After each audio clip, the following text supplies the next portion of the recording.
Hi there, my name's Lizzie Andrew and this podcast was submitted for assessment as part of my Higher Skills module for my Sports Science and Outdoor Activities degree at Bangor University. It is aimed to give a short and useful lesson in basic climbing movement skills. Moving gracefully and efficiently over rock can be extremely satisfying. It's achieved partly through instinct, but also by understanding and practicing the movement skills. I will explain the best use of hand and footholds in order to improve climbing technique. This podcast will be useful for anyone who wants to improve their understanding of basic climbing movement skills. Also for anyone who needs a way of explaining it to others.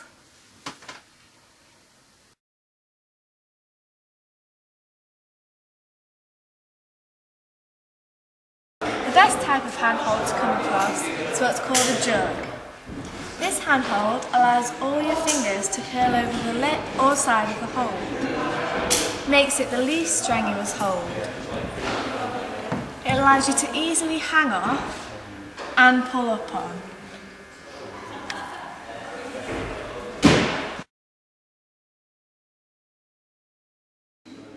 You may come across smaller handholds, such as this one. For this you can use what's called a crimp. There are 3 different types of crimp. The first one is a closed crimp.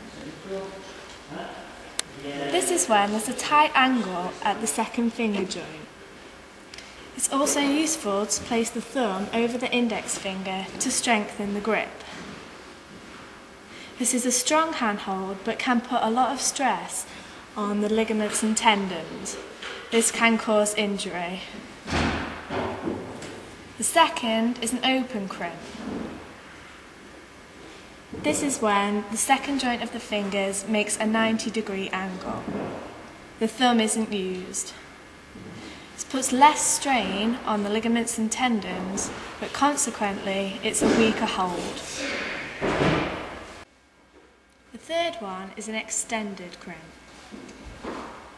This is when the first joint of the fingers is used, and forearm strength is more important.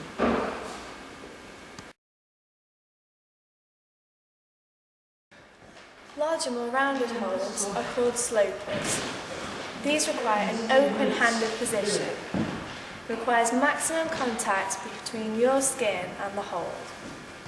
Also need to keep your arms extended so that your body weight is directly below the hold. This allows you to produce sufficient downward force to produce maximum friction, hopefully in order to stick the hold.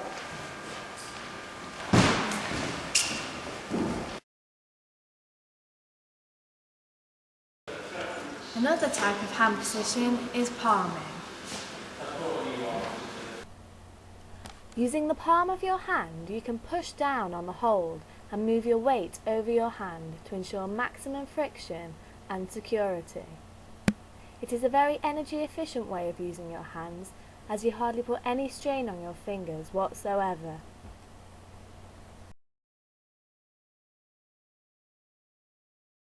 Obviously, all handholds can be found at various angles. For example, this handhold can be used to pull sideways off. This can help you lever yourself upwards or pull yourself across.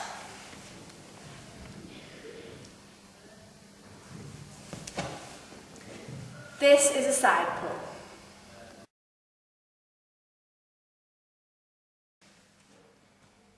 Sometimes, rather than using the top or the side of the hold, you can use the bottom.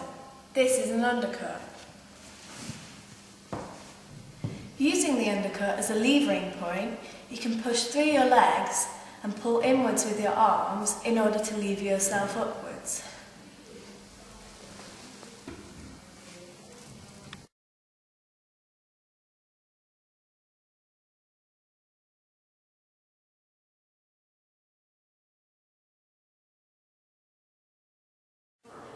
Good footwork is essential as it uses your stronger lower body to take the strain off your arms.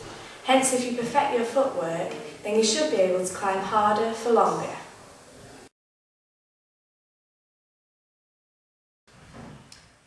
across smaller footholds such as this one, you can use a technique called edging. This is when you use the toe or the edges of your shoe to stand up on the hold, like so. You don't want to stay in this position too long, as having the majority of your body weight on such a small area of your foot can be painful.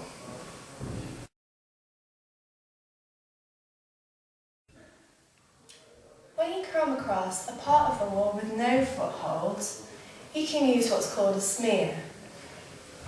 This is when you use the ball of your foot to press against the wall to generate maximum friction in order to make the move.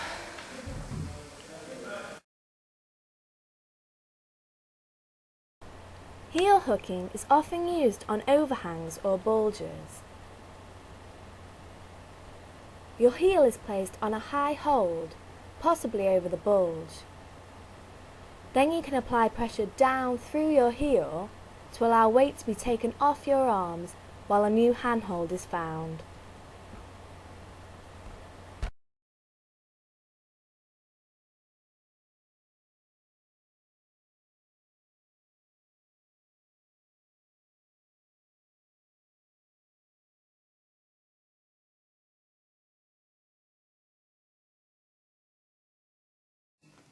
Bridging is the technique commonly used in corners or wide chimneys, where both walls can be opposed with force to bridge the gap.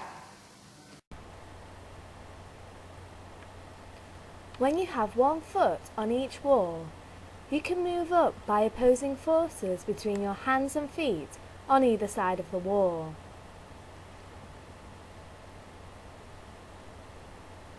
When the opposing forces are strong and well balanced, it's a really stable position to be in.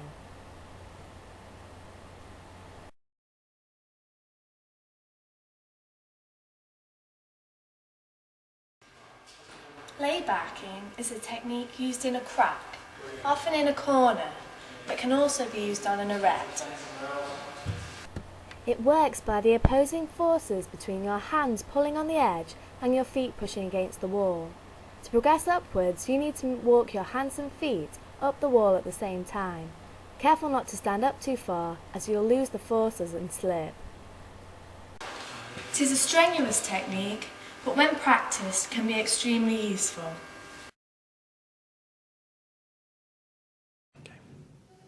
Mantle shelving is a technique used to gain foot placement on a flat ledge or a foothold. It's often used to top out of a route.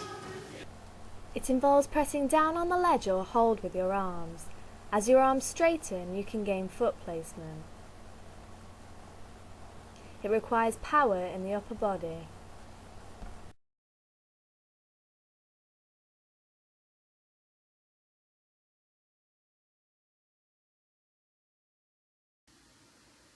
Now that you've got the basic knowledge and understanding of how best to use holds and perform some climbing techniques, it's down to you to go and practice them.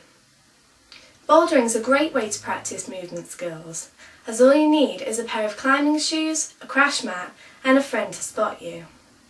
It's a good idea to practice with a group of mates, preferably with similar abilities to you.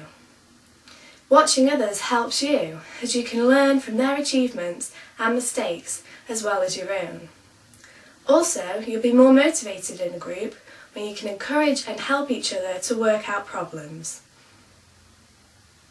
I hope this podcast has improved your understanding of basic climbing movement skills, and that with physical practice, your personal climbing will benefit.